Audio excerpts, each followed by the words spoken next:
Hello learners, आप सभी का बहुत बहुत स्वागत। हम एक महत्वपूर्ण और एक दिलचस्प यानी इंटरेस्टिंग कॉन्सेप्ट पर ध्यान देने वाले हैं।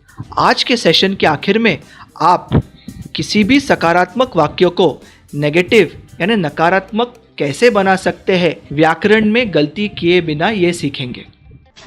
इंग्लिश में नेगेटिव सेंटेंस बनाना बहुत ही आसान है, लेकिन कुछ नियमों का पालन करना होता है। हम तो ये जानते हैं कि अगर सिंपल टेंस का वाक्य हुआ तो उस वाक्य में या तो पावर वर्ड 1 होगा, या तो पावर वर्ड 2 होगा, या फिर एक्शन वर्ड होगा। अगर पावर वर्ड 1 का उपयोग हो रहा है तब उस वाक्य में सब्जेक्ट का वर्णन हो रहा है, कौन है, कहाँ है, कैसा है। अगर उस वाक्य में पावर वर्ड 2 का उपयोग हो रहा है तब सब्जेक्ट के मालकी अधिकार की बात हो रही है, उसके पास क्या है, उसको क्या है। और अगर एक्शन वर्ड का उपयोग हो रहा है मतलब वाक्य में हम सब्जेक्ट क्या क्रिया करता है इसके बारे में बात कर रहे होते हैं।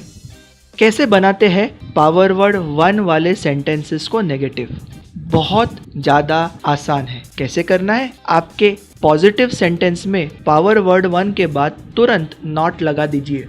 तो अगर मेरा पॉजिटिव सेंटेंस है ही इज़ अ डॉक्टर, आपका नेगेटिव बन जाएगा he is not a doctor. अगर आपका पॉजिटिव सेंटेंस है she is in Mumbai, negative बन जाएगा she is not in Mumbai.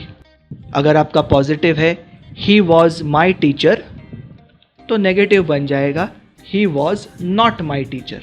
अगर आपका पॉजिटिव है the prime minister will be in America tomorrow, तो आपका नेगेटिव बन जाएगा the prime minister will not be in America tomorrow. तो पावर वर्ड 1 वाले सेंटेंस को नेगेटिव बनाने के लिए सिर्फ एक ही चीज़ ध्यान में रखनी है, पावर वर्ड 1 के तुरंत बाद नॉट लगा देना है। और यदि आपका पावर वर्ड 1 फ्यूचर टेंस वाला हो यानी विल बी, तो आपको विल और बी के बीच में नॉट लगाना है। तो एकदम आसान है ना नियम? ध्यान देना है कि आपके अंग्रेजी वाक्य में आप कर क्या रहे हो। अगर वर्णन कर रहे हो तो आप पावर वर्ड 1 का उपयोग करोगे और पावर वर्ड 1 के तुरंत बाद आपको नॉट लगाना है। यदि फ्यूचर में हो तो विल और बी के बीच में नॉट लगाना है और बन गया आपका negative sentence with power word 1।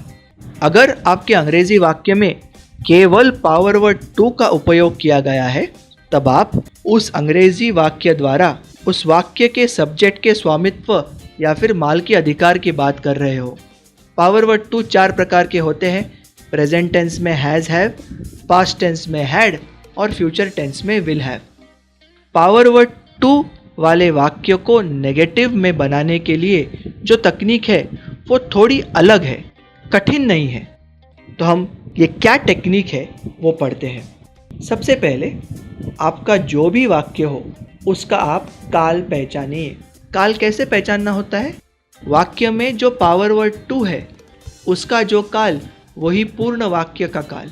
अगर वाक्य में हैज़ या हैव है तो हैज़ और हैव प्रेजेंट टेंस होने के चलते संपूर्ण वाक्य सिंपल प्रेजेंट टेंस। अगर वाक्य में हैड है तो हैड पास्ट टेंस होने के चलते संपूर्ण वाक्य सिंपल पास्ट टेंस।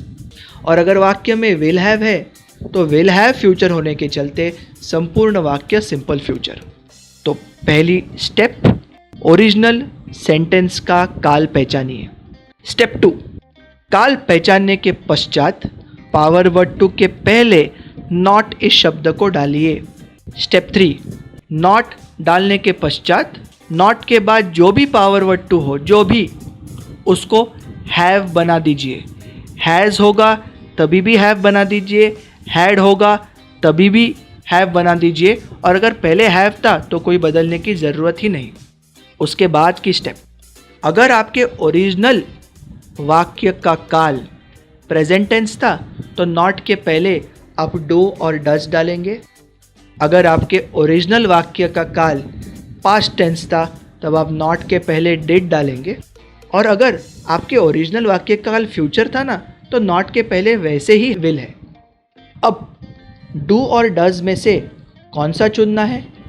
अगर आपका सब्जेक्ट आई यू वी दे है तो डू चुनना है, और अगर ही शी इट है तो डज चुनना है। डियर लर्नर्स, उम्मीद करता हूँ कि आज के टॉपिक्स आपको फायदेमंद लगे होंगे और आज कुछ आप नया सीख के यहाँ से वापस जा रहे हैं। तो अगले सेशन तक सभी को goodbye, see you soon.